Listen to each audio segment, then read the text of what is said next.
Sayang lang ang 25 taon, Lati. You were a mistake I tolerated for too long dahil sa utang na loob ko sa mga magulang mo. Pero ngayon, tapos na ang pasensya ko. Ang boses ni Delphine ay malamig, walang emosyon, at tila isang talim na dahan-dahang bumaon sa dibdib ni Luwalhati. Sa gitna ng hapagkainan na pinalamutian ng mga paboritong putahe ni Delphine, ang pansit gisado para sa mahabang buhay at ang malutong na lechon kawali na pinaghirapan ni Luwalhati na ihanda mula pa kaninang madaling araw, ay nakapatong ang isang puting sobre. Hindi ito regalo para sa kanilang ika-25 anibersaryo ng kasal. Ito ay hatol ng kamatayan para sa kanyang dangal bilang asawa. Ang sandok na hawak ni Lati ay dahan-dahang dumulas mula sa kanyang nanginginig na mga daliri at tumama sa sahig. Ngunit sa pandinig ni Lati, ang tunog na iyon ay tila isang pagsabog na yumanig sa buong pundasyon ng kanyang pagkatao. Hindi siya makapagsalita. Ang kanyang lalamunan ay tila binalot ng mga tinik, hinahadlangan ang anumang hitbi na gustong kumawala. Tinitigan niya ang lalaking nasa harapan niya, ang lalaking binigyan niya ng lahat, ang lalaking pinaglaanan niya ng kanyang kabataan, at pati na ang huling sentimo ng kanyang mana sa Batangas, para lamang maisalba ang kumpanyang almazan. Delphine, anong ibig mong sabihin? Ang bulong ni Lati ay halos hindi marinig. Isang naghihingalong hiling na sana ay nagbibiro lamang ang kanyang asawa. Anibersaryo natin na yon. Silver anniversary natin. Exactly, sagot ni Delphine, sabay ayos ng kanyang mamahaling kurbata. 25 years of being a dry well is enough. Pagod na ako sa mga tingin ng tao. Pagod na akong tawaging baog ng mga kaibigan ko dahil lang sa hindi mo ako mabigyan ng anak. I deserve a legacy, Lati.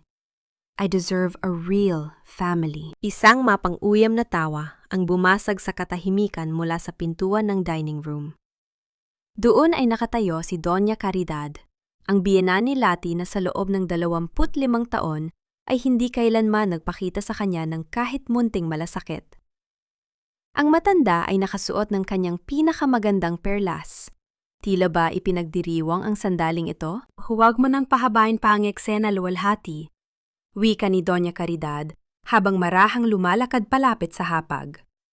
Ang punong hindi namumunga ay ginagawang panggatong lamang. You had your chance. For 2 decades, tiniis namin ang presensya mo rito kahit wala kang silbi. You should be thankful na hindi ka namin pinalayas ng mas maaga. Nay, ang lupain ko sa Batangas, ibinigay ko sa inyo iyon para hindi maremate ang mansyong ito. Pilit na paalala ni Lati, ang kanyang mga mata ay nanlalabo na dahil sa mga luhang pilit niyang pinipigilan. Lahat ng savings ko, lahat ng lakas ko. That was your payment for the honor of carrying the Almazan name? Putol ng matanda. Pero ang dangal ay hindi nakakain at ang lupa ay hindi nakakapagpatuloy ng lahi. Ngayon, may dumating na mas karapat-dapat kaysa sayo. Sa isang iglap, bumukas muli ang pinto at pumasok ang isang batang babae, marahil ay nasa 25 anyos pa lamang. Si Nerissa. Ang kanyang mga mata ay puno ng kislap, isang kislap na puno ng tagumpay, habang nakahawak siya sa kanyang tiya na bahagya ng bumubukol. Ang sakit na naramdaman ni Lati ay naging isang manhid, na parang binuhusan siya ng kumukulong tubig. She's pregnant, Lati. Walang pag-aalinlangang sabi ni Delphine habang tumatayo at inaalalayan si Nerissa. Finally, magkakaroon na ng tunay na tagapagmana ang pamilyang ito. Isang sanggol na may dugong almazan. Isang bagay na kailanman ay hindi mo kayang ibigay. Ang bawat salita ni Delphine ay tila isang sampal na paulit-ulit na dumudurog sa puso ni Lati. Tumingin siya sa paligid ng mansyon. Ang bawat sulok na nilinis niya, ang bawat gamit na iningatan niya, ang bawat sakripisyong ginawa niya para sa pamilyang ito ay tila naging abo sa kanyang harapan. Ang kanyang pagsisikap ay itinuring na basura dahil lamang sa isang pagkukulang na hindi naman niya ginusto. Sign the papers, Lati. Huwag mo nang hintayin na kaladkarin ka ng mga gwardiya palabas ng subdivision na ito. Dagdag ni Doña Caridad habang inilalapag ang isang mamahaling panulat sa ibabaw ng sobre. Umalis ka na habang may natitira ka pang kaunting hiya sa sarili mo. After all, wala ka namang kahit anong karapatan sa bahay na ito. Everything is under Delphine's name now. Napatitig si Lati sa kanyang mga kamay. Ang mga kamay na dati ay makinis, ngunit ngayon ay may mga marka na ng pagtatrabaho at pag-aalaga sa biyenan at asawa.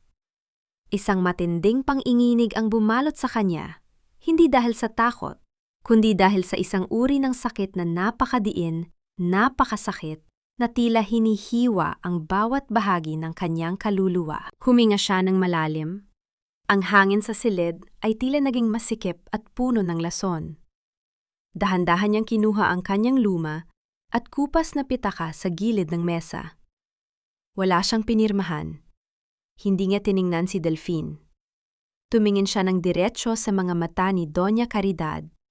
Isang tingin na puno ng pait at lihim na katotohanang siya lamang ang nakakaalam. Lalabas ako sa bahay na ito.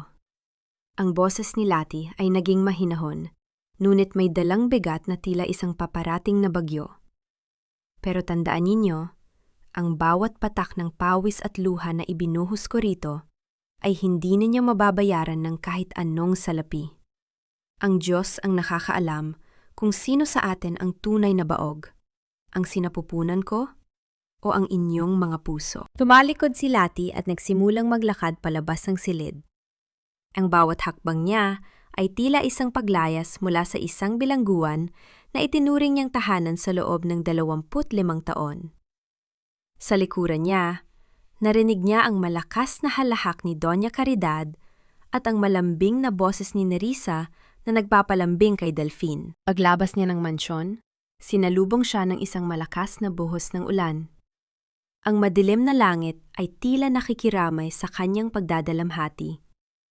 Wala siyang payong, wala siyang sasakyan. Bitbit lamang niya ang kanyang maliit na bag at ang isang lihim na matagal na niyang itinatago sa kanyang puso. Isang lihim na nakatago sa loob ng kanyang pitaka. Isang lumang piraso ng papel na nakuha niya sa isang lumang cabinet noong nakaraang buwan. Tumigil si Lati sa tapat ng malaking gate ng Almazan Estate.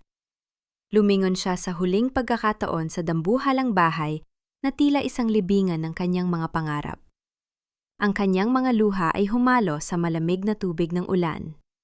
Ngunit sa loob ng kanyang dibdib, isang apoy ang nagsimulang mag-alab. Dahan-dahan niyang binuksan ang kanyang pitaka at hinawakan ang lumang dokumento na may selyo ng isang kilalang laboratorio 10 taon na ang nakalilipas.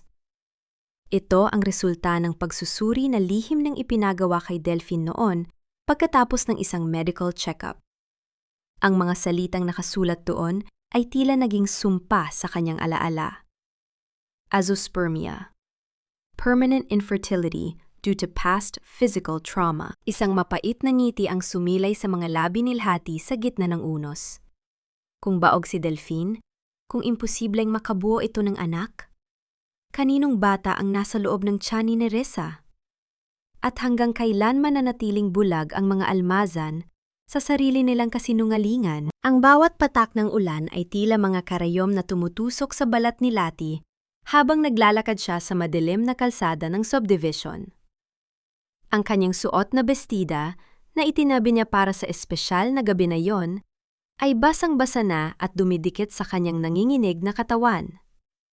Mabigat ang kanyang hakbang, hindi lamang dahil sa putik na kumakapit sa kanyang tsinelas, kundi dahil sa bigat ng 25 taon na tila ba gumuho at dumiin sa kanyang mga balikat.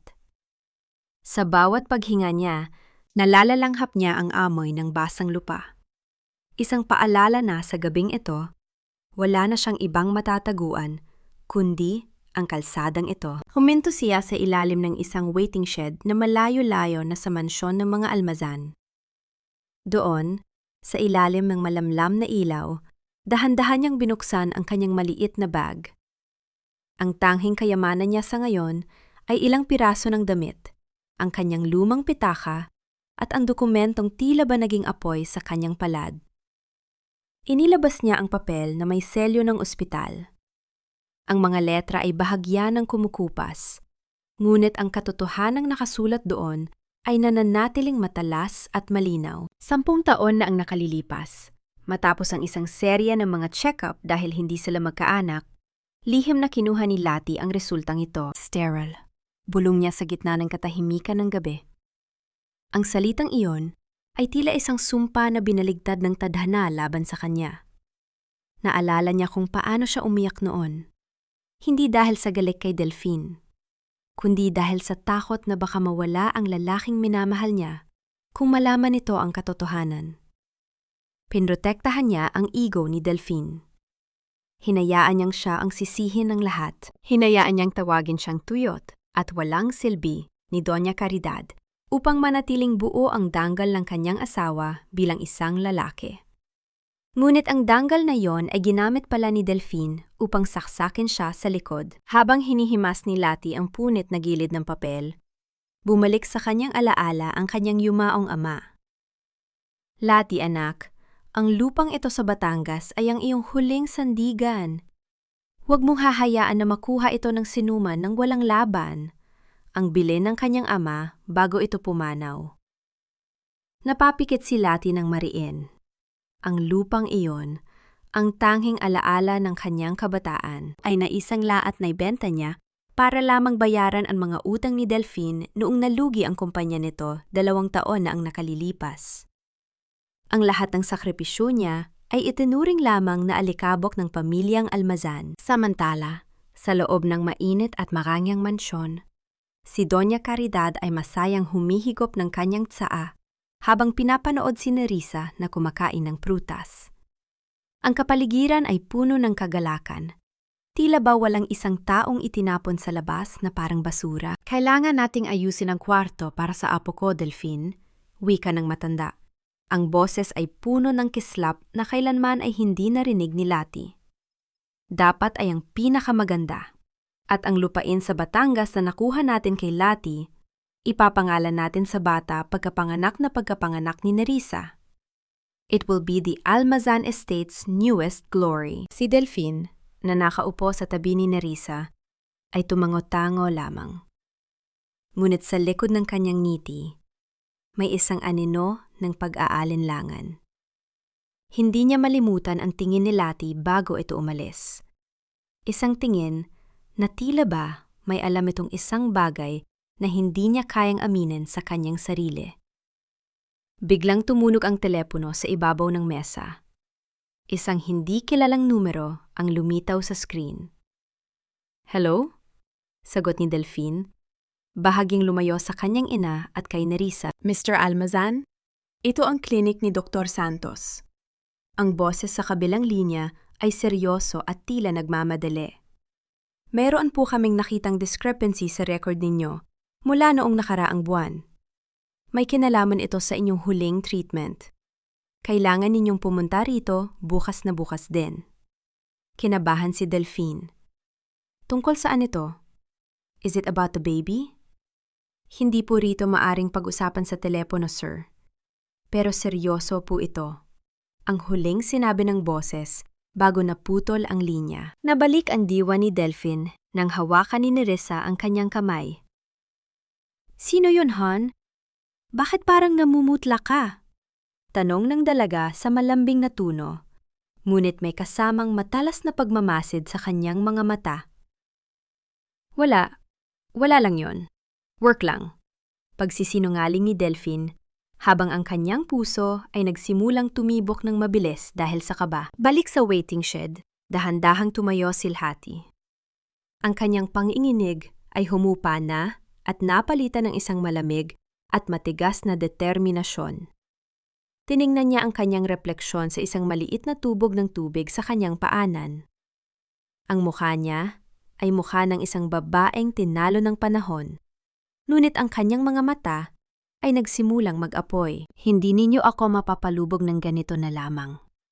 Bulong niya sa gitna ng hangin. Kung ang pagiging asawa ko ay itinuring ninyong walang halaga, ipapakita ko sa inyo kung ano ang halaga ng isang babaeng wala nang natitira kundi ang kanyang katotohanan. Bit-bit ang kanyang maleta. Sinimula ni Lati ang paglalakad patungo sa kalsadang lalakbayin niya patungo sa isang bagong buhay. Ngunit hindi niya alam, sa di kalayuan, may isang pares ng mga ilaw ng sasakyan ang dahan-dahang bumabagtas sa ulan, tila ba sinusundan ang bawat hakbang niya sa gitna ng kadiliman. Isang anino ang nakamasid, naghihintay ng tamang sandali upang lumapit sa babaeng iniwan ng lahat. Ito na ba ang katapusan ng lahat ng aking mga pangarap? Ang tanong ngayon ay paulit-ulit na umaalingaw-gaw sa isipan ni Lati habang ang kanyang mga binti ay nagsisimula ng manghina. Ang bawat hakbang niya sa gitna ng baha ay tila paghatak sa isang dambuhalang kadena ng kabiguan. Sa loob ng 25 taon, ang mansyon ng mga almazan ang kanyang mundo, ang kanyang langit, at ang kanyang kulungan.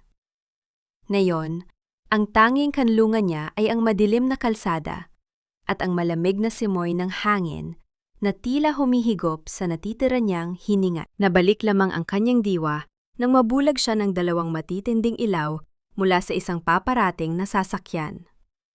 Narinig niya ang banayad na pag-ikot ng mga gulong sa basang semento hanggang sa huminto ito sa kanyang mismong tapat. Ang pagbukas ng pinto ng sasakyan ay nagdulot ng isang bahagyang ingay sa gitna ng katahimikan ng ulan. Isang matangkad na lalaki ang lumabas, hawak ang isang malaking itim na payong at nagmamadaling lumapit sa kanya. "Lati? Lualhati, ikaw ba yan?" Ang boses ay malalim, baritono, at may dalang himig ng pag-aalala na matagal nang hindi naririnig ni Lati mula sa kahit kanino. Inangat ni Lati ang kanyang paningin. Sa kabila ng malabong paningin dahil sa ulan at luha, nakilala niya ang mga matang iyon. Isang mukha mula sa kanyang kabataan sa Batangas. "Gane, Attorney Isagani? Diyos ko, Lati, anong ginagawa mo rito sa gitna ng bagyo? Basang-basa ka na." Hindi na naghintay ng sagot si Isagane. Maingat niyang inalalayan si Lati patungo sa loob ng kanyang sasakyan. Ang init na nagmumula sa heater ng kotse ay tila isang milagro na bumuhay sa nanlalamig na kalamnan ni Lati. Tahimik ang naging biyahe. Hindi nagtanong si Isagani. Tila, nararamdaman ang bigat ng dalahin ng babaeng nasa tabi niya. Dinala niya si Lati sa kanyang tahimik at maayos na townhouse. Pagpasok sa loob, iniabot ni Isagani ang isang makapal na tuwalya at isang malaking t-shirt. "Magbalik ka muna, Lati. Baka magkasakit ka." "Huwag kang mag-alala. Ligtas ka rito," ang malumanay na sabi ng abogado. Pagkalipas ng ilang minuto, naupo si Lati sa isang malambot na sopa. Hawak niya ang isang tasang puno ng mainit na kape.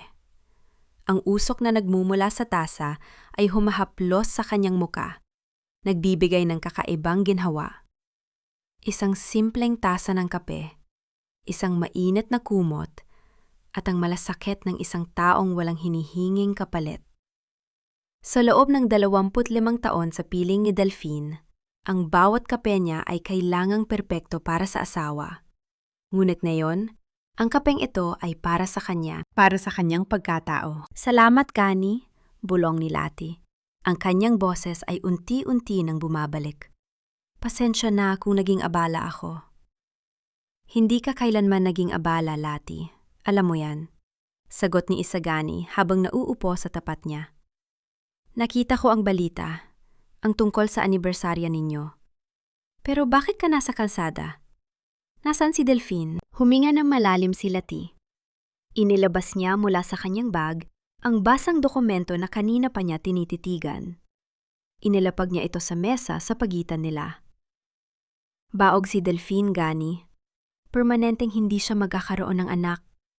Ito ang resulta ng operasyon niya 10 taon na ang nakalilipas matapos ang aksidente niya sa kumpanya." Nanlaki ang mga mata ni Isagani habang binabasa ang medical na ulat.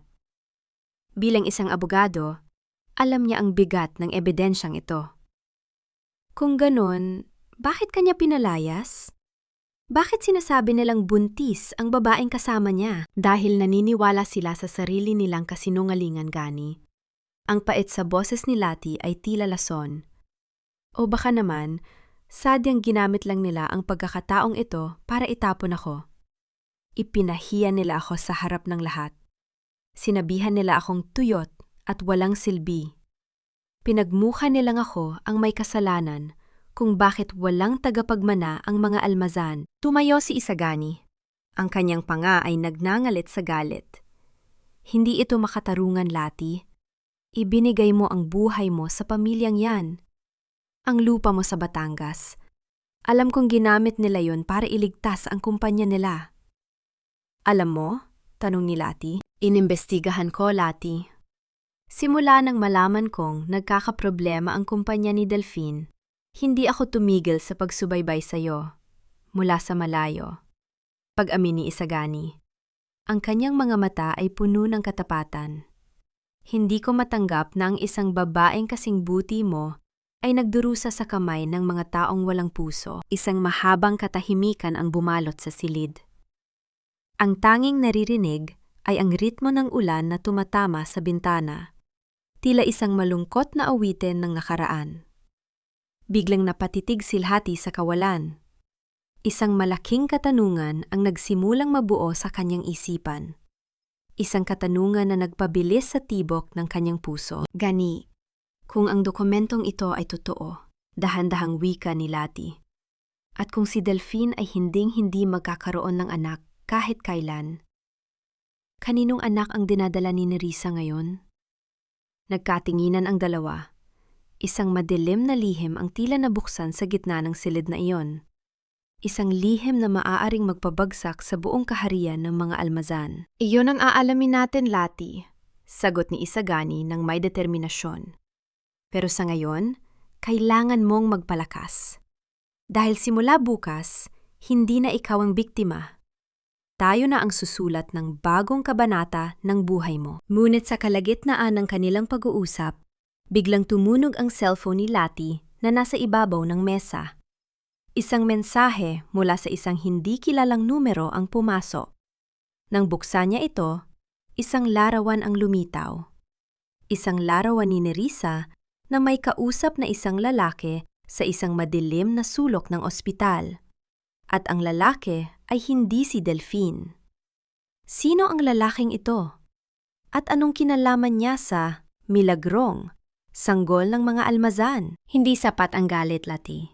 Sa mundong ito, ang hustisya ay hindi ibinibigay sa mga taong umiiyak lamang. Ibinibigay ito sa mga taong may hawak na matibay na ebidensya. Ang boses ni Isagani ay matatag habang tinititigan ang larawan sa cellphone ni Lati. Ang liwanag mula sa screen ay nagbibigay ng kakaibang anino sa kanyang seryosong mukha. Alam ni Lati na tama ang kanyang kaibigan. Ang 25 taon ng pagtitiis ay hindi matatapos sa isang gabi ng pag-alis sa gitna ng ulan. Kailangan niyang bumalik. Hindi bilang isang asawang nagmamakaawa, kundi bilang isang mangangaso na naghihintay ng tamang pagkakataon. Kinabukasan, ang langit ay malinis na. Tila ba walang nangyaring unos kagabi? Ngunit sa puso ni Lati, ang bagyo ay nagsisimula pa lamang mag-alab. Sa tulong ni Isagani, bumalik siya sa mansyon ng mga almazan. Ang bawat pag-ikot ng gulong ng sasakyan patungo sa gate na iyon ay tila paghigpit ng lubid sa kanyang leeg. Ngunit pinanatili niya ang kanyang katatagan. Sigurado ka ba rito, Lati? Tanong ni Isagani bago siya bumaba. Maari naman nating idaan ito sa legal na paraan nang hindi ka na bumabalik sa impyernong yan. Kailangan kong makuha ang mga huling dokumento ng lupa ko sa Batangas, Gane. At kailangan kong makita ang sarili nilang pagkabulag. Sagot ni Lati. Ang kanyang tinig ay malamig na parang yelo. Pagpasok niya sa malaking pintuan ng mansyon, sinalubong siya ng isang matinding katahimikan na agad binasag ng mapang-uyam na tinig ni Doña Caridad. Ang matanda ay nakaupo sa kanyang paboritong silya, maranyang nag-aalmusal habang si Nerissa ay nakasandal sa balikat ni Delphine. Akala ko ba ay may natitira ka pang hiya, luwalhati? Bakit bumalik ang isang basahang itinapon na? Ang tanong ng matanda ay sinunda ng isang mahinang tawa mula kay Nerissa. Nandito lang ako para kunin ang mga huling gamit ko at para humingi ng paumanhin sa inasal ko kagabi. Pilit na wika ni Lati. Ang bawat salita ay tila lason sa kanyang bibig, ngunit kailangan niyang magbalat kayo. Kailangan nilang maniwala na siya ay talunan pa rin. Tumayo si Doña Caridad at lumapit sa kanya. Ang amoy ng mamahaling pabango nito ay tila sumasakal kay Lati. Paumanhin? Marahil ay napagtanto mo na wala kang mapupuntahan dahil wala ka namang pera. Sige, dahil maawain ako, hahayaan kitang manatili rito ng ilang araw sa kwarto ng mga katulong. Pero, sa isang kondisyon, itinuro ng matanda ang mga sapatos na suot ni Nerissa. Isang mamahaling stiletto na puno ng putik mula sa labas. Linisin mo ang sapatos ng magiging ina ng tagapagmana ng almazan. Ipakita mo sa amin na handa kang magpakumbaba bago ka tuluyang maglaho sa buhay namin. Nanigas ang buong katawan ni Lati. Nakita niya ang mapang-aping ngiti sa mga labi ni Delphine. Ang lalaking pinagsilbihan niya ng higit sa 2 dekada ay hinahayaan lamang ang kanyang ina na tapakan ang huling hibla ng kanyang dangal. Ngunit sa halip na sumabog, dahan-dahang lumuhod si Lati. Ang kanyang mga tuhod ay tumama sa malamig na marmol ng sahig. Kinuha niya ang isang basahan at sinimulang kuskusin ang dumi sa sapatos ni Nerissa. Hindi dahil siya ay mahina, kundi dahil sa bawat kuskos niya, lalong tumitibay ang kanyang determinasyon na puksain ang kasinungalingang kinalululanan ng mga ito. Alam niya, ang duming nililinis niya ngayon ay walang-wala kumpara sa duming ibubuhos niya sa kanila balang araw. Nang matapos ang eksena, mabilis na pumanhik si Lati sa kanyang dating silid upang mag-impake. Ngunit bago siya makapasok, narinig niya ang isang pabulong na pag-uusap mula sa veranda. Sinilip niya ito at nakita si Nerissa na may kausap sa telepono. Ang kanyang mukha ay puno ng takot at pag-aalala. Sabi ko naman sa'yo, huwag kang tatawag dito, mapapahamak tayo. Ang pabulong na sigaw ni Nerissa. Ipinadala ko na ang pera sa account mo. Sapat na yon para manahimik ka hanggang sa makuha ko ang mana mula sa matandang ito. Huwag kang mag-alala. Naniniwala ang baog kong asawa na sa kanya ang batang ito. Namilog ang mga mata ni Lati. Hindi lamang pala manggagamit si Nerissa, kundi isang bihasang manlalaro. Agad na inilabas ni Lati ang kanyang maliit na recorder na ipinahiram ni Isagani at itinapat sa siwang ng pinto. Ang bawat salita ng pagtapaksil ni Nerissa ay malinaw na na-record. Ngunit ang mas ikinagulat ni Lati ay nang makita niya si Nerissa na kumuha ng isang maliit na bote ng gamot mula sa kanyang bulsa. Mabilis itong uminom ng 2 tableta. Dahil sa tagal ni Lati sa pag-aalaga kay Doña Caridad, kabisado niya ang mga gamot. Ang kulay at hugis ng tabletang yon ay hindi para sa isang buntis. Ito ay isang uri ng gamot para sa hormonal imbalance na bawal sa isang babaeng nagdadalang tao dahil maaari itong magsanhi ng pagkalagas ng sanggol. Kung buntis ka talaga, bakit mo inumin yan? Bulong ni Lati sa kanyang sarili. Sa sandaling ngayon, biglang bumukas ang pintuan ng veranda. Mabilis na nagtago si Lati sa likod ng malaking kurtina. Narinig niya ang mga yabag ni Nerissa na papasok sa silid. Ang tunog ng paghinga ng dalaga ay tila ba naging isang babala. Biglang tumigil ang mga yabag sa tapat mismo ng kurtinang kinalalagyan ni Lati. Ang dahan-dahang paggalaw ng tela ay nagpahiwatig na may kamay na hahawi rito. Ang puso ni Lati ay tila gustong kumawala sa kanyang dibdib dahil sa kaba. Mabubisto ba ang kanyang pagbabalat kayo sa unang araw pa lamang? Huwag mong sisihin ang tadhana, luwalhati. Ang pagiging baog mo ay isang parusa mula sa langit dahil marahil ay hindi ka naging tapat sa iyong mga tungkulin bilang isang asawang almazan. Ang mga salitang iyon ni Doña Caridad ay tila mga lason na dahan-dahang nanunuot sa bawat himaymay ng pagkatao ni Lati. Kasalukuyan silang nasa loob ng opisina ng mansyon, kung saan ang amoy ng lumang kahoy at mamahaling pabango ng matanda ay tila sumasakal sa hangin. Sa ibabaw ng lamesa ay nakalatag ang isang kasulatan, isang waiver para sa huling bahagi ng lupain ni Lati sa Batangas. Ito ang lupang ipinangako ni Lati sa kanyang sarili na hinding-hindi niya isusuko. Ang tanging piraso ng kanyang pagkakakilanlan na natitira. Nakahinga ng maluwag si Lati dahil hindi siya nabuksan ni Nerissa sa likod ng kortina kanina. Ang pagtawag ni Delphine sa dalaga ay tila isang himala mula sa langit na nagbigay sa kanya ng pagkakataong makatakas. Ngunit ngayon, nahaharap siya sa isang bagong uri ng pagpapakasakit. Pati ba naman ang huling alaala ng aking ama? Kukunin ninyo? Ang mahinang tanong ni Lati. Ang kanyang boses ay nanginghinig sa pighati. Ibinigay ko na ang lahat ng savings ko. Ibinenta ko na ang mga alahas ko. Kulang pa ba yon para sa 25 taon ng aking buhay? Utang na loob mo sa amin ang bawat pagkaing isinubo mo rito sa loob ng 2 dekada, Lati. Sagot ni Doña Caridad habang tinititigan ang kanyang mga kuko. Huwag kang magpanggap na biktima. Isang malaking kahihiyan sa aming angkan ang magkaroon ng manugang nang hindi kayang magpatuloy ng aming dugo. Ang lupang yan ang kabayaran sa lahat ng stress na ibinigay mo kay Delphine.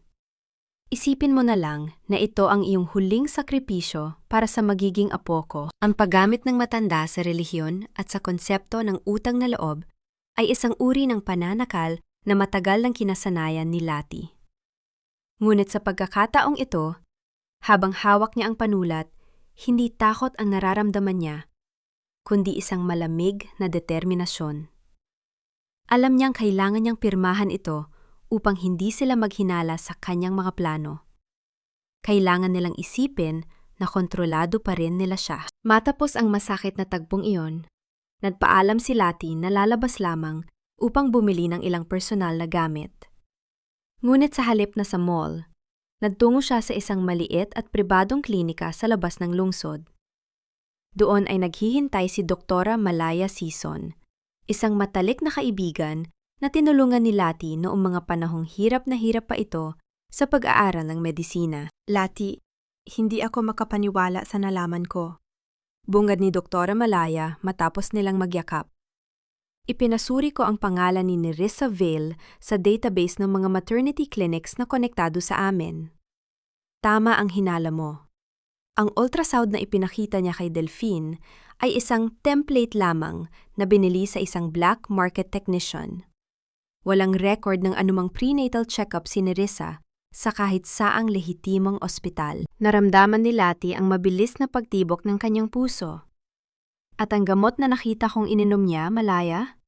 Yung maliit na kulay asul na tableta? Hormonal pills yon, Lati. Ginagamit yon para palabasin na buntis ang isang babae sa pamamagitan ng pagpapalaki ng tiyan o pagbabago sa mood. Pero sa totoo lang, mapanganib yon kung buntis ka talaga.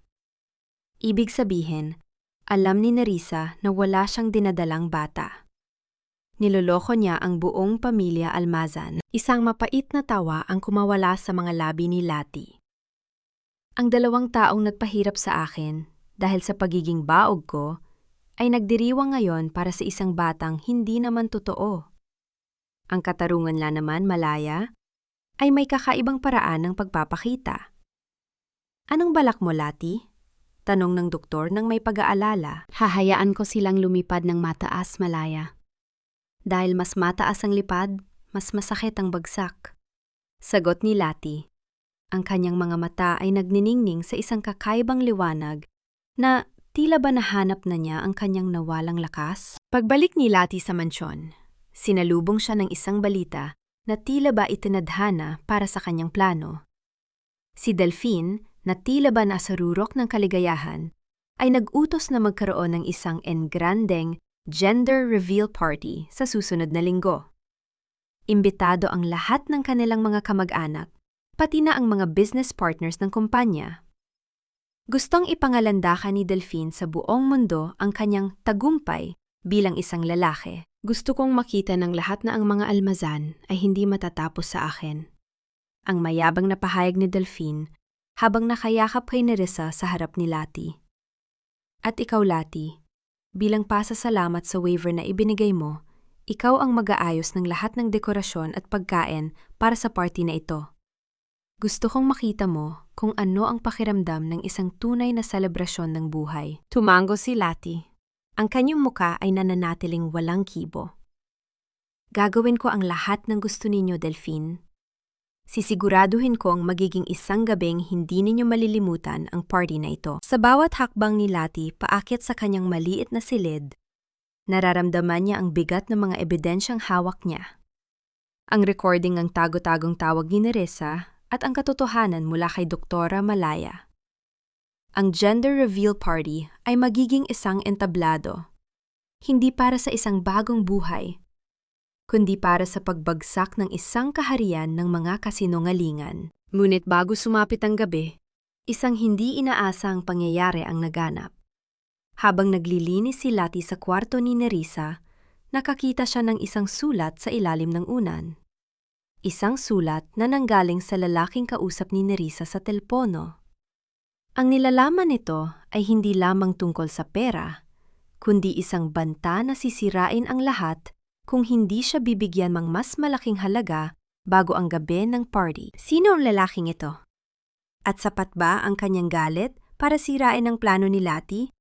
O siya ba ang magiging huling piraso ng puzzle na magpapabagsak sa mga almazan? Ang bawat kislap ng mga kristal na chandelier sa mansyon ng mga almazan ay tila mga nanunuyang mata na nakamasid sa bawat galaw ni Lati. Ang amoy ng mga mamahaling bulaklak, mga imported na tulips at rosas na kulay asul at rosas, ay humahalo sa halimuyak ng mga alak at mamahaling putahe.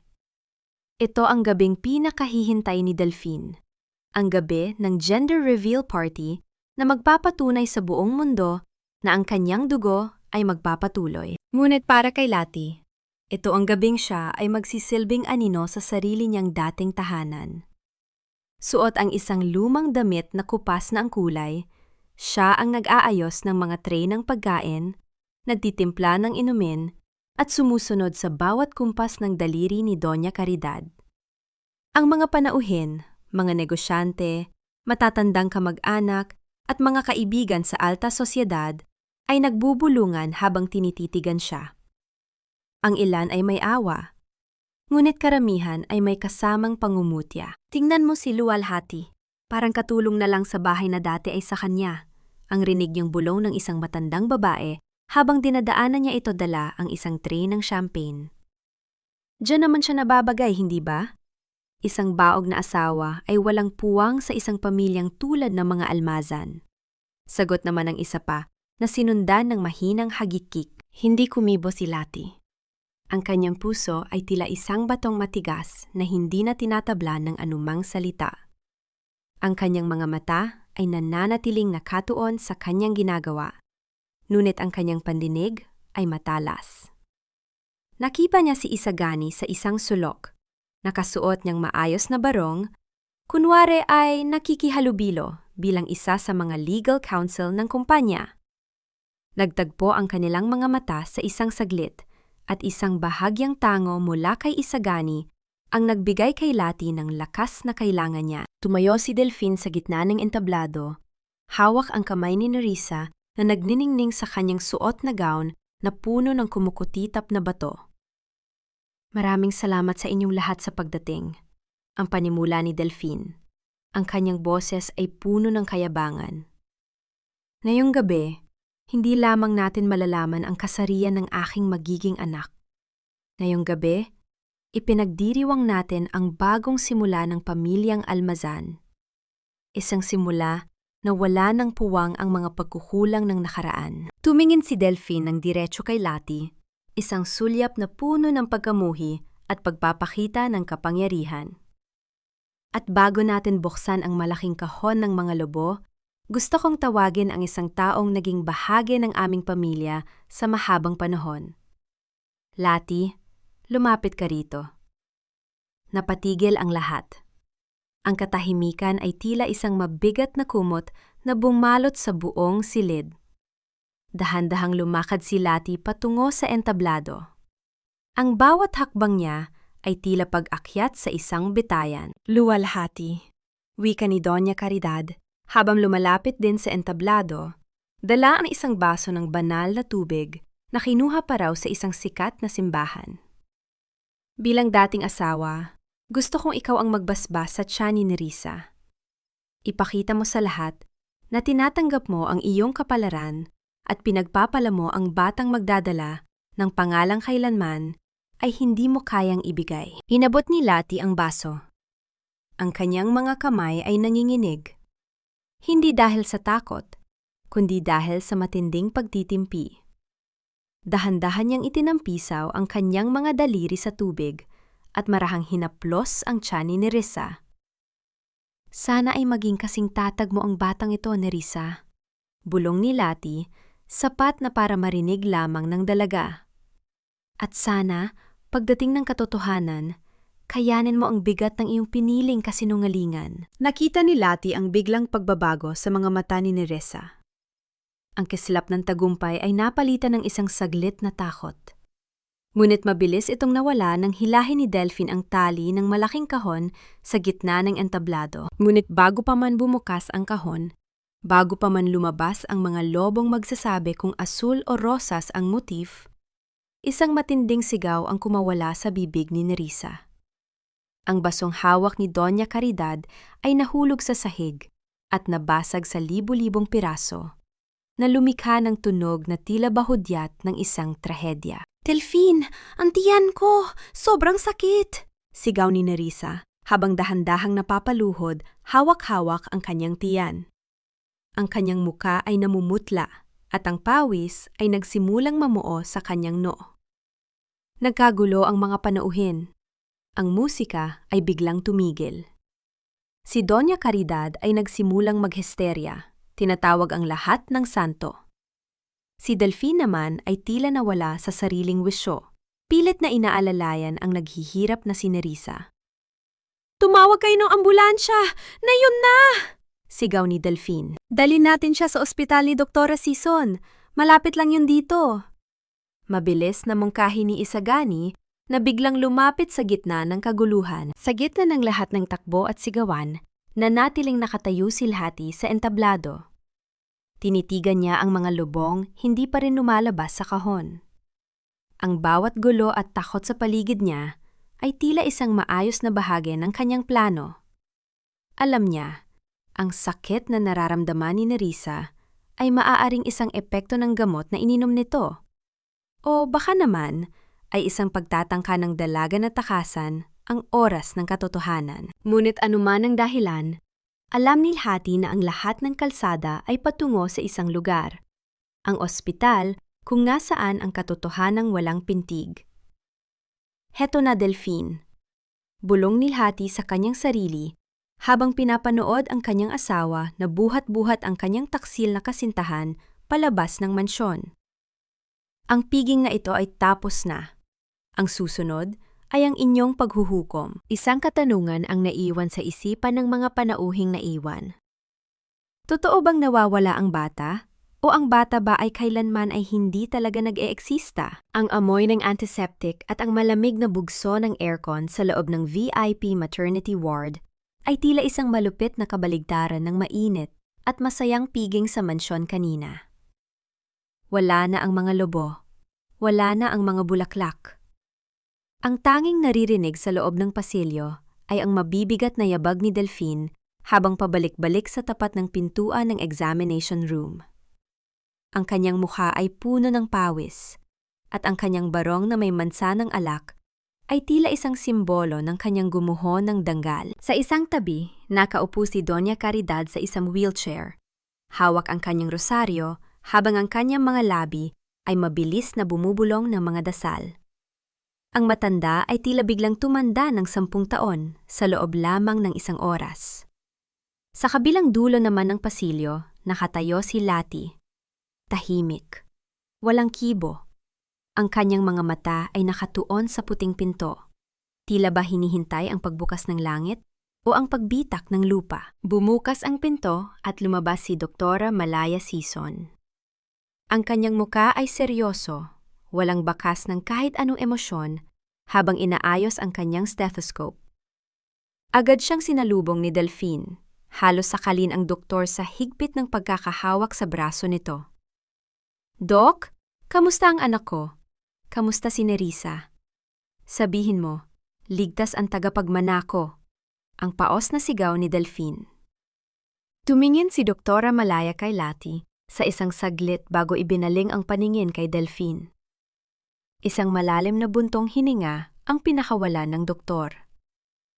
Mr. Almazan, kailangan nating mag-usap sa loob ng aking opisina, kasama ang iyong ina at si Lual Hati. Bakit kailangan pa rito? Sabihin mo na rito. Buhay ang bata, 'di ba? Giit ni Doña Caridad. Ang boses ay nanginginig sa takot. Pumasok tayo sa loob. Ang matigas na utos ni Doktora Malaya. Sa loob ng opisina, ang bawat segundo ay tila isang dambuhalang bigat na nakapatong sa dibdib ni Delphine.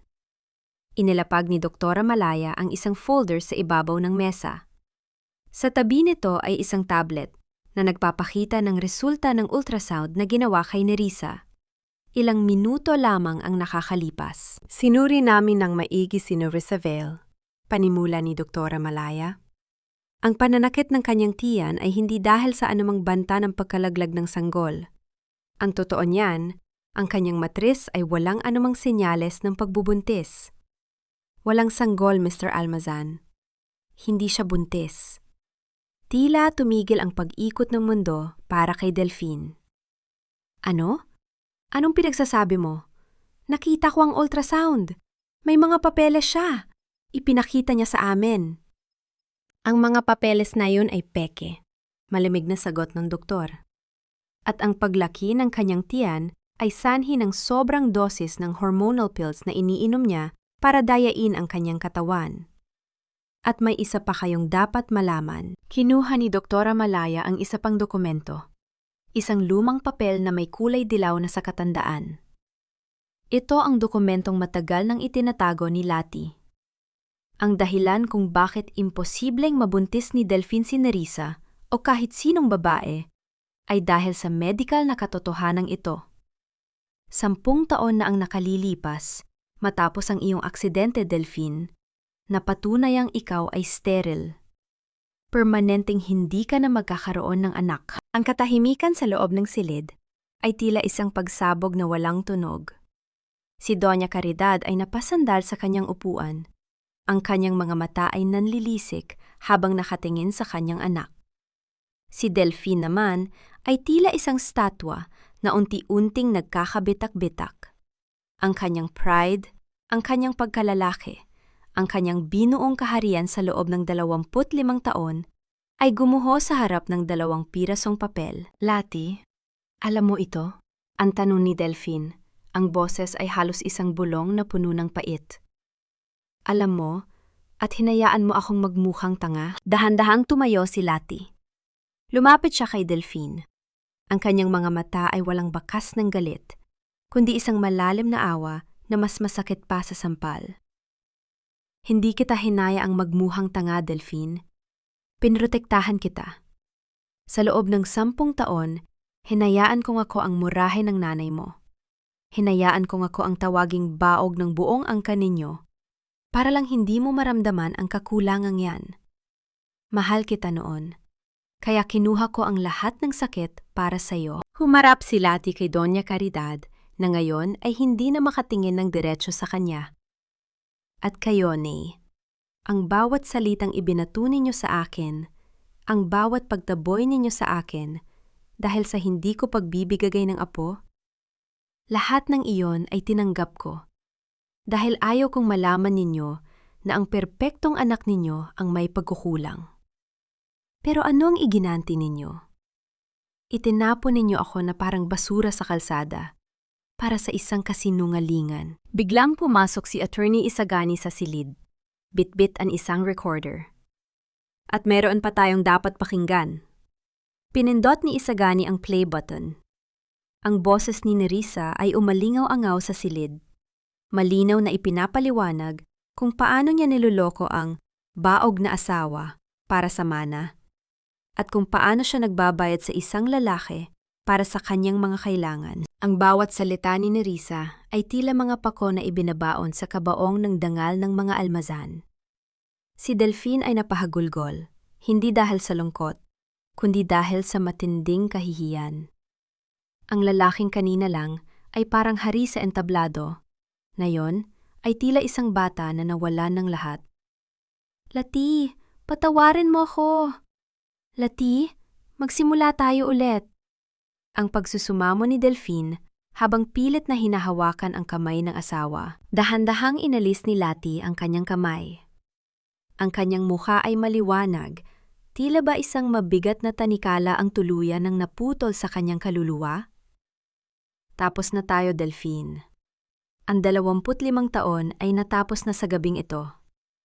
Ibinigay ko sa iyo ang aking kabataan, ang aking yaman, at ang aking dangal. Wala na akong ititira pa sa iyo. Lumingon si Lati kay Isagani at tumango. Lumabas sila ng silid, iniwan ang mag-inang almazan sa gitna ng kanilang sariling impyerno. Sa pasilyo, nakita ni Lati si Nerissa na binabantayan ng mga gwardiya, balisa, at hindi malaman ang gagawin. Hindi siya tumigil, hindi siya lumingon. Habang naglalakad palabas ng ospital, naramdaman ni Lati ang sariwang hangin ng madaling araw. Ang langit ay nagsisimula ng magkulay asul. Sa kanyang likuran, ang mansyon, ang kumpanya, at ang pangalang almazan ay wala na sa kanya. Ngunit sa kanyang harapan, sa unang pagkakataon sa loob ng maraming taon, ay ang kanyang sarili. Lati, tawag ni Isagani habang binubuksan ang pinto ng sasakyan. Saan tayo pupunta? Tumingin si Lati sa malayo, sa direksyon kung nasaan ang Batangas. Sa lugar kung saan ang mga alon ay hindi kailanman nagsisinungaling, gani? Uuwi na ako. Ngunit habang papaalis ang kanilang sasakyan, isang itim na kotse ang dahan-dahang sumusunod sa kanila. Sino ang nasa loob nito? At tapos na nga ba talaga ang laban ni Lati? O ito pa lamang ang simula ng mas matinding pagsubok sa kanyang kalayaan? Hindi sapat ang salitang patawad para mabuo ang pusong dinurog mo ng 25 taon, Delphine. Ang bawat piraso ng aking pagkatao na iyong inapakan ay wala na sa lugar na maaari mo pang balikan. Ang mga salitang ito ay pilit na inaalala ni Lati habang nakasandal ang kanyang ulo sa bintana ng sasakyan ni Isagani. Ang bawat poste ng ilaw na kanilang nadadaanan sa highway patungong timog ay tila mga anino ng kanyang nakaraan na mabilis na naglalaho. Sa unang pagkakataon, hindi siya natatakot sa dilim. Ang gabi ay hindi na isang piitan, kundi isang malawak na kumot na nagbibigay sa kanya ng proteksyon. Ngunit ang katahimikan sa loob ng sasakyan ay nabasag nang mapansin ni Isagani ang isang pares na mga ilaw sa kanilang rear view mirror. Isang itim na sedan ang kanina pa sumusunod sa kanila. Tila ba hindi ito mapakali sa bilis o baga ng kanilang takbo? Hinigpitan ni Isagani ang hawak sa manibela. Ang kanyang panga ay nagnangalit. Mukhang hindi pa rin tayo tinatantanan ng asawa mo, Lati? Ang seryosong wika ni Isagani. Kanina pa yan sumusunod mula pa sa labas ng ospital. Hindi na nagulat si Lati. Kilala niya si Delphine. Ang lalaking yon ay hindi susuko hanggat hindi nito nakukuha ang gusto, hindi dahil sa pag-ibig, kundi dahil sa desperasyong isalba ang kanyang natitirang danggal. Nang marating nila ang isang tahimik na bahagi ng kalsada na malapit sa isang gasolinahan, huminto si Isagani. Ang tunog ng pagpreno ng sasakyan ay tila isang hudyat ng huling pagtutuos. Huminto rin ang itim na sasakyan sa likuran nila. Lumabas si Delphine. Ang kanyang buhok ay gulo-gulo, ang kanyang barong ay wala na sa ayos, at ang kanyang mga mata ay puno ng pait at pagsisisi. Patakbo siyang lumapit sa bintana ni Lati. Pilit itong kinakatok gamit ang kanyang nanginginig na mga kamay. Lati, mag-usap tayo. Please, pakinggan mo ako. Ang paos na sigaw ni Delphine na bahagyang narinig sa loob ng sasakyan. Nagkamali ako. Niloko lang ako ni Nerissa. Ikaw lang ang asawa ko, Lati. Ikaw lang. Dahan-dahang ibinaba ni Lati ang salamin ng bintana. Ang simoy ng hangin sa labas ay malamig. Ngunit ang tingin ni Lati ay mas malamig pa rito. Nagkamali ka dahil nabisto ka, Delphine. Ang mahinahong sagot ni Lati. Hindi ka hihingi ng tawad kung napatunay ang buntis nga si Nerissa. Hihingi ka lang ng tawad dahil ngayon, wala ka ng tagapagmana, wala ka ng asawang magsisilbi sa'yo, at higit sa lahat, wala ka ng pera. Hindi totoo yan. Mahal kita, Lati. Kaya nating ayusin ito. Mag-ampun tayo o kahit ano, basta bumalik ka lang sa mansyon. Ang pagsusumamo ni Delphine. Ang mga luha ay dahan-dahang umaagos sa kanyang pisingi. Ang mansyong iyon ay hindi ko natahanan. Wika ni Lati, habang tinititigan ang lalaking dati ay itinuturing niyang mundo. At ang pagmamahal na sinasabi mo, pinatay mo yon noong hinayaan mong itapon ako ng nanay mo sa gitna ng ulan? Noong hinayaan mong tawagin akong walang silbi sa harap ng maraming tao? Ang almazan pride na ipinagmamalaki mo? Yan na ang tanging kasama mo sa pagtanda. Wala kang utang na loob! Isang pamilyar na boses ang sumigaw mula sa loob ng itim na sasakyan. Doon, sa passenger seat, ay nakaupo si Doña Caridad. Ang matanda ay tila hindi pa rin matanggap ang kanyang pagkatalo. Matapos ka naming kalingain, matapos mang dalhin ang aming pangalan, ganyan mga lang kami iiwan sa gitna ng kahihiyang ito? Tumingin siya sa kanyang biyenan, at sa unang pagkakataon, hindi siya yumuko. Ngumiti siya, isang ngiting puno ng kapayapaan. Nay, ang hiya na nararamdaman ninyo ngayon ay hindi galing sa akin. Galing yan sa inyong sariling mga puso na puno ng poot at pagkamataas. Ang utang na loob ko sa inyo ay nabayaran ko na ng 25 taon ng aking buhay.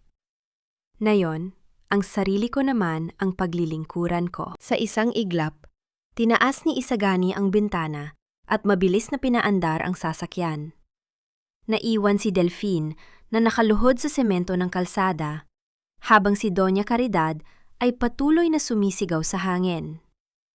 Ang toring ginto ng mga almazan ay tuluyan nang gumuho, at ang tanging natira ay ang alikabok ng kanilang sariling kasamaan. Habang papalapit sila sa Batangas, dahan-dahang inilabas ni Isagani ang isang folder mula sa kanyang dashboard.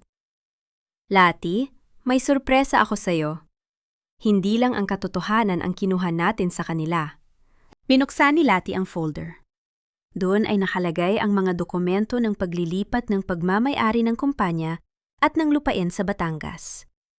Dahil sa mga kasong estafa at fraud na isinampa ni Isagani laban kay Delphine, ang lahat ng ari-ari ang kinuha nito kay Lati sa pamamagitan ng panloloko ay muling naibalik sa pangalan ni Lualhati Reyes. Ang lupa mo sa Batangas ay sayo na ulit, Lati. At ang bahagi ng kumpanya na ginamit nila ang pera mo? Ikaw na ang may-ari ng majority shares nito. Ikaw na ngayon ang boss ng mga almazan. Ang nakangiting wika ni Isagani. Hindi makapaniwala si Lati. Ang hustisya na akala niya ay kailangan pa niyang ipaglaban ng maraming taon ay tila bakusa ng lumapit sa kanya dahil sa tulong ng isang tapat na kaibigan. Ngunit sa kabila ng yaman at tagumpay, ang pinakaimportante sa kanya ay ang tanawing nakikita niya ngayon sa malayo. Ang dagat ng Batangas na nagsisimulang magliwanag sa ilalim ng bukang liwayway. Ngunit ang katahimikan ng kanilang tagumpay ay nabalot ng isang bagong tanong. Isang tawag ang dumating sa telepono ni Isagani mula sa kanyang opisina sa Manila. Attorney Isagani, tumawag po ang mga pulis. Si Nerissa Val ay nakatakas bago pa man siya madala sa presinto. At ang balita, may kasama raw siyang isang lalaki na matagal nang pinaghahanap ng batas dahil sa pangingikil. Ang boses sa kabilang linya ay puno ng kaba. Napaayos ng upo si Lualhati. Ang lalaking kausap ni Nerissa sa telpono. Ang lalaking tila ba may hawak sa leeg ng dalaga? Kung nakatakas sila, nangangahulugan ba itong hindi pa tapos ang panganib para kay Lualhati? Sino ang lalaking yon, Gani? Ang tanong ni Lualhati. Ang kanyang puso ay nagsimulang tumibok ng mabilis. Ang pangalan niya ay Victor Salcedo, sagot ni Isagani habang tinititigan ang kalsada. Ang dating driver ng mga almazan na tinanggal mo sa trabaho 10 taon na ang nakalilipas dahil sa pagnanakaw. At ang balita, Siya ang tunay na ama ng mga kasinungalingan ni Nerissa. Isang bagong panganib ang tila sumisilip sa abot-tanaw. Si Victor Salcedo ay may galit kay Lati at ngayong wala na silang makukuha sa mga almazan, sino ang susunod nilang bibiktimahin? Dito nagsimula ang aking hininga. At dito ko rin muling hahanapin ang peraso ng aking kaluluwa na kinuha ng lungsod. Ang gulong ngayon ni Lati ay halos matangay ng malakas na amoy ng alat at sariwang hangin. Habang dahan-dahang humihinto ang sasakyan ni Isagani sa tapat ng isang lumang tarangkahan. Sa gitna ng liwanag ng umaga, ang malawak na lupain sa tabing dagat ay tila isang nakabukas na bisig na naghihintay sa kanyang pagbabalik. Ang mga puno ng niyog ay dahan-dahang sumasayaw sa ihip ng hangin at ang tunog ng mga alon na humahampas sa pampang ay tila isang pamilyar na oyayi na nagpatahimik sa magulong isipan ni Lati. Pagbaba niya ng sasakyan, naramdaman ni Lati ang malambot na buhangin sa ilalim ng kanyang tsinelas. Dahan-dahan siyang lumakad patungo sa gitna ng bakuran, kung saan nakatayo ang isang lumang bahay na gawa sa matibay na nara at bato. Ito ang bahay ng kanyang ama, ang lugar kung saan ang bawat sulok ay may amoy ng kape at tuyong dahon ng tabako. Sa loob ng 25 taon, ang bahay na ito ay naging isang malabong alaala lamang dahil sa pagbabawal ni Doña Caridad na bumisita siya rito. Ngunit ngayon, ang bawat bitak sa pader ay tila nagsasabi ng katotohanang siya ay nasa tahanan na. Welcome home, Lati. Ang malambing na wika ni Isagani habang ibinababa ang kanyang mga maleta. Ipinadala ko na rito ang ilang tauhan ko noong 1 linggo para linisin ang loob. Maayos na ang lahat. Handa na para sa iyong bagong simula. Lumingon si Lati kay Isagani. Ang kanyang mga mata ay nagniningning sa pasasalamat. Hindi ko alam kung paano kita mababayaran, Gani. Kung hindi dahil sa'yo, baka hanggang ngayon ay nasa kalsada pa rin ako. Iniisip kung saan kukuha ng susunod na kakainin. Lumapit si Isagani at dahan-dahang hinawakan ang balikat ni Lati. Ang makita kang nakangiti ng ganito, Lati, ay sapat na bayad na sa lahat ng pagod ko. Simula ng mga bata pa tayo, alam mong wala akong ibang hinangad, kundi ang makita kang malaya. Isang sandali ng katahimikan sa ilalim ng matandang puno ng mangga. Walang drama, walang sigawan, kundi isang purong koneksyon ng dalawang pusong pinagdagpo muli ng tadhana. Sa loob ng 25 taon, si Lati ay naging alipin ng tungkulin, ngunit sa harap ni Isagani, nararamdaman niyang siya ay muling naging si Lu Alhati, ang dalagang puno ng pangarap sa Batangas. Pumasok si Lati sa loob ng bahay. Dahan-dahan niyang hinaplos ang lumang lamesa sa kusina. Naalala niya ang kanyang ama, ang mga tawa nito, at ang mga pangaral na kailanman ay hindi siya tinalikuran. Kinuha niya ang isang maliit na paso at isang supot ng mga buto ng halaman. Lumabas siya sa likod bahay at dahan-dahang lumuhod sa lupa. Gamit ang kanyang mga kamay, hinukay niya ang itim at matabang lupa. Itinanim niya ang mga buto, isa-isa, tila ba itinatanim din niya ang kanyang mga bagong pag-asa. Dito sa lupang ito, walang mga alipusta sa akin. Bulong niya habang tinidiligan ang kanyang itinanim. Ngunit sa gitna ng kanyang katahimikan, isang kakaibang pakiramdam ang dumaloy sa kanyang likuran. Tila may mga matang nakamasid sa kanya mula sa madilim na bahagi ng mga puno ng niyog sa labas ng bakuran. Tumayo si Lati at lumingon, ngunit wala siyang nakita, kundi ang anino ng mga dahon. Gayunpaman, ang kakaibang kaba sa kanyang dibdib ay hindi nawala. Nabalik lamang ang kanyang atensyon nang lumapit si Isagani, dala ang kanyang cellphone. Ang muka ng abogado ay biglang naging seryoso at puno ng tensyon. Lati, kailangan nating mag-ingat, panimula ni Isagani. Nakatanggap ako ng balita mula sa Manila. Ang kumpanya ng mga almazan ay opisyal nang nagsampa ng bankruptcy. Si Delphine ay nawawala na parang bula, at si Doña Caridad ay na-ospital muli dahil sa stroke. Pero hindi yun ang pinakamalalang balita. Ano yun, Gani? Tanong ni Lati. Ang kanyang mga kamay ay dahan-dahang humigpit sa paso. Nakita si Victor Salcedo at Nerissa sa isang lumang bodega sa Laguna, malapit lang dito sa Batangas. At ayon sa investigasyon, balak nilang bawiin ang perang kinuhan natin sa kanila. Alam nilang hawak mo ang majority shares at ang titulo ng lupang ito. Lati, hindi sila titigil hanggat hindi sila nakakagante. Isang malamig na kilabot ang dumaan sa likod ni Lati. Ang panganib ay hindi na lamang isang anino sa malayo. Ito ay dahan-dahang lumalapit sa kanyang bagong paraiso. Ngunit sa halip na manginig sa takot, tinitigan ni Lati ang kanyang mga kamay na puno ng lupa. Ang lupang nagbigay sa kanya ng lakas. Hayaan mo silang lumapit, Gani, ang matatag na wika ni Lati. Tapos na ang panahon ng aking pagtakbo. Kung gusto nilang subukin ang tibay ng isang babaeng galing sa pait, ipakikita ko sa kanila kung gaano katigas ang lupang aking kinatatayuan. Ngunit habang papalubog ang araw, isang itim na van ang dahan-dahang dumaan sa tapat ng kanilang gate. Walang plaka ang sasakyan at ang mga bintana nito ay sobrang itim. Huminto ito sa loob ng ilang segundo bago mabilis na pinaharurot paalis na nag-iwan ng isang makapal na usok at isang nakatitiklop na papel sa harap ng pintuan ni Lati. Dahan-dahang pinulot ni Lati ang papel. Sa loob nito ay may nakadikit na larawan ng kanyang ama na may guhit na pulang krus sa mukha at isang maikling mensahe na nakasulat sa dugo. Hindi mo matatakasan ng utang na loob sa amin. Ang lupang ito ang magiging libingan mo. Sino ang nagpadala ng sulat na ito? Si Delphine ba na desperado na sa buhay? O si Victor at Nerissa na handang pumatay para sa yaman? Akala mo ba ay ganun na lamang kadaling talikuran ang lahat, Lati?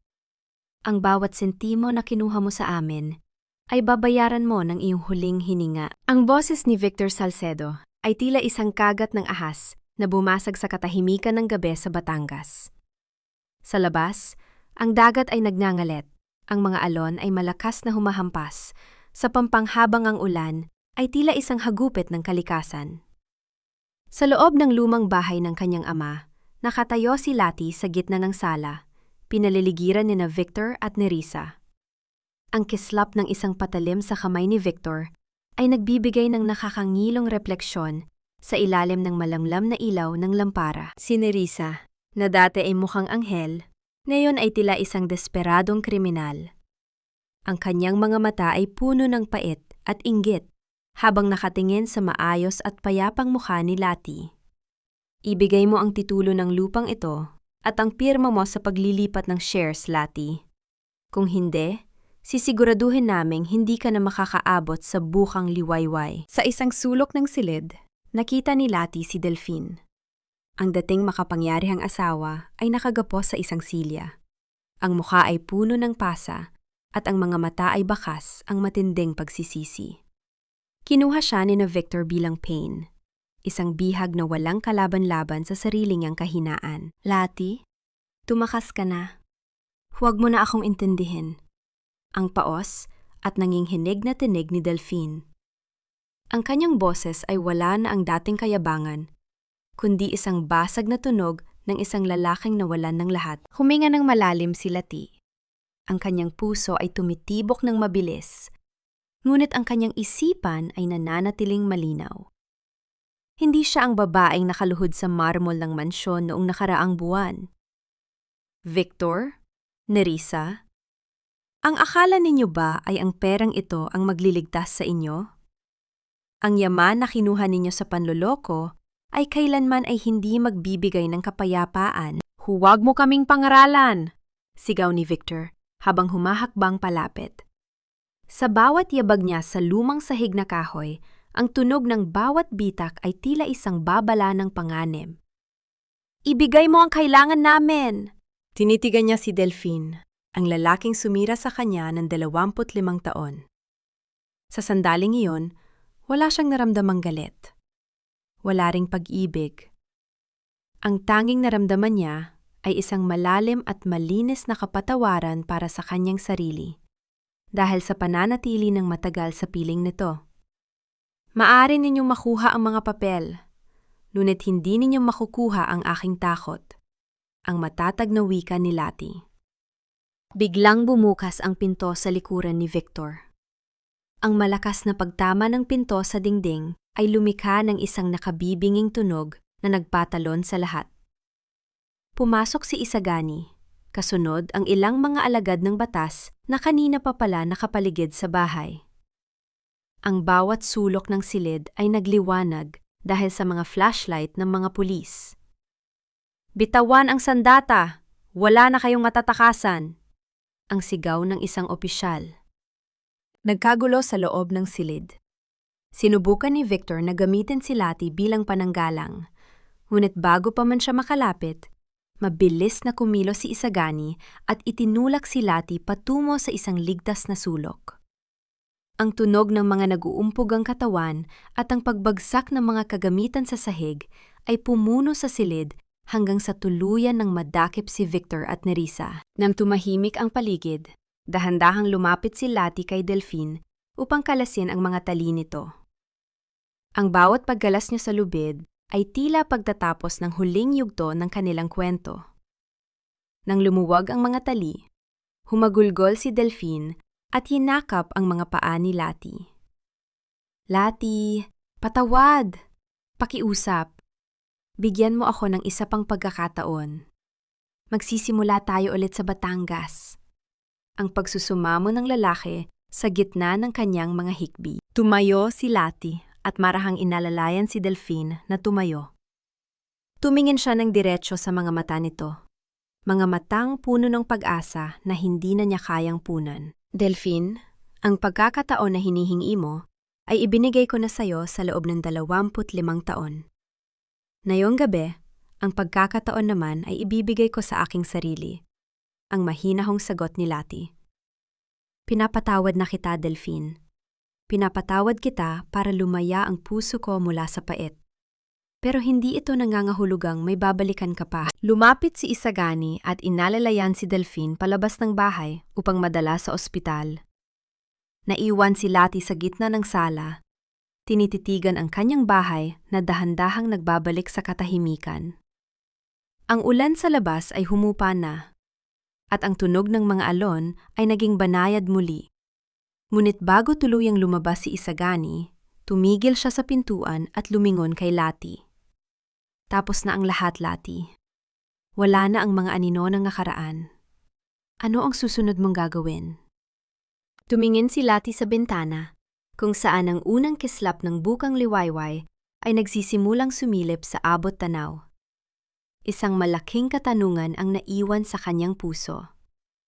Matapos ang 25 taon ng pagiging asawa, kaya ba niyang matutunang mahalin ang babaeng nakikita niya sa salamin ngayon? Ang bawat paghampas ng alon sa pampang ng Batangas ay tila isang banayad na kamay na dahan-dahang nagbubura sa mga bakas ng pait na iniwan ng nakaraan. 6 na buwan na ang lumipas mula ng gabing dumanak ang takot at katotohanan sa loob ng lumang bahay na ito. Ngunit sa pakiramdam ni Lati, tila isang buong buhay na ang nagbago. Nakatayo siya sa harap ng bintana. Hawak ang isang tasa ng mainit na kape na ang usok ay dahan-dahang humahalimoyak sa paligid. Ang kanyang mukha ay wala na ang mga linyang dulot ng pag-aalala at puyat. Ang kanyang mga mata, na dati ay laging nakayuko sa takot, ngayon ay diretsyo nang nakatingin sa malawak na abot tanaw kung saan humahalik ang langit sa dagat. Sa loob ng 6 na buwang iyon, ang hustisya ay dahan-dahang nahanap ang kanyang tamang kinalalagyan. Si Nerissa at Victor ay nahaharap sa mahabang panahon sa loob ng rehas dahil sa mga kasong pangingikil, panloloko at tangkang pagpatay. Si Doña Caridad naman ay nananatiling nasa loob ng isang tahimik na nursing home, paralisado ang kalahati ng katawan at hindi na makapagsalita ng maayos. Ang tanging kasama ng matanda ay ang kanyang sariling mga alaala. Nang pagmamataas na ngayon ay naging kanyang sariling bilangguan. Si Delphine, ang lalaking minahalilhati ng 25 taon, ay naging isang anino na lamang ng kanyang dating sarili. Matapos mawala ang lahat ng kanyang yaman at dangal, Siya ay namumuhay na ngayon sa isang maliit na paupahang kwarto sa Maynila. Nagtatrabaho bilang isang simpleng clerk upang mabayaran ang kanyang mga utang. Minsan, nakakatanggap silhati ng mga liham mula sa kanya. Mga liham na puno ng pagsisisi. Ngunit hindi na ito binubuksan ni Lati. Hindi dahil sa galit, kundi dahil alam niyang ang kabanatang iyon ng kanyang buhay ay tuluyan nang natuldukan. Lati, ang mga dokumento para sa foundation ay handa na para sa iyong huling pirma. Ang boses ni Isagani ay tila isang pamilyar at nakakalunas na musika sa kanyang pandinig. Dahan-dahang lumapit ang abogado sa kanyang tabi. Dala ang isang folder. Ang Lualhati Foundation ay opisyal ng magbubukas sa susunod na buwan. Isang sentro sa Batangas na magbibigay ng proteksyon at bagong simula para sa mga kababaihang biktima ng emosyonal at psikolohikal na pang-aabuso. Salamat, Gani, ang nakanghiting tugon ni Lati habang kinukuha ang panulat. Salamat sa hindi pagsuko sa akin, kahit noong ako mismo ay sinukuan na ang sarili ko. Dahan-dahang inilapag ni Isagani ang kanyang kamay sa ibabaw ng kamay ni Lati. Isang hawak na puno ng respeto, pag-aalaga, at isang uri ng pag-ibig na hindi nangangailangan ng madaliang pag-amin. Sabi ko naman sa iyo, Lati, ang isang hiyas na dumaan sa matinding apoy ay ang pinakamakinang sa lahat. Isang banayad na haplos, isang tingin ng pag-unawa, at ang katahimikan ng isang hapon na wala ng dalang takot. Napagtanto ni Lati ang sagot sa tatlong mahahalagang katanungan sa kanyang puso. Pinatawad na ba niya? Oo. Pinatawad na niya ang mga taong nanakit sa kanya. Hindi dahil karapat-dapat sila sa kapatawaran, kundi dahil karapat-dapat ang kanyang puso sa kapayapaan. Nahanap na ba niya ang katahimikan? Oo. Sa bawat buto na itinatanim niya sa kanyang harden at sa bawat babaeng natutulungan niyang tumayo muli. At ang huling aral? Natutunan niyang ang halaga ng isang babae ay hindi nasusukat sa kanyang kakayahang magluwal ng sanggol, kundi sa kanyang kakayahang isilang muli ang kanyang sarili mula sa abo ng pagkawasa. Dahan-dahang lumabas ang dalawa sa veranda at naglakad patungo sa dalampasigan. Ang araw ay dahan-dahang lumulubog, nagbibigay ng kulay ginto sa buong karagatan. Sa bawat hakbang ni Lati sa malambot na buhangin, nararamdaman niya ang tunay na kahulugan ng kanyang pangalan. Luwalhati. Kapayapaan. Luwalhati, hindi na siya ang asawang itinapon. Hindi na siya ang babaeng tinawag na baog. Siya ay si Luwalhati Reyes. Isang babaeng malaya, isang babaeng buo, at isang babaeng sa wakas ay natutunang mahalin ang sarili ng higit sa lahat. Ang dagat ay patuloy sa kanyang ritmo. Isang walang hanggang paalala na sa bawat paglipas ng unos ay laging may naghihintay na tahimik at maningning na dalampasigan.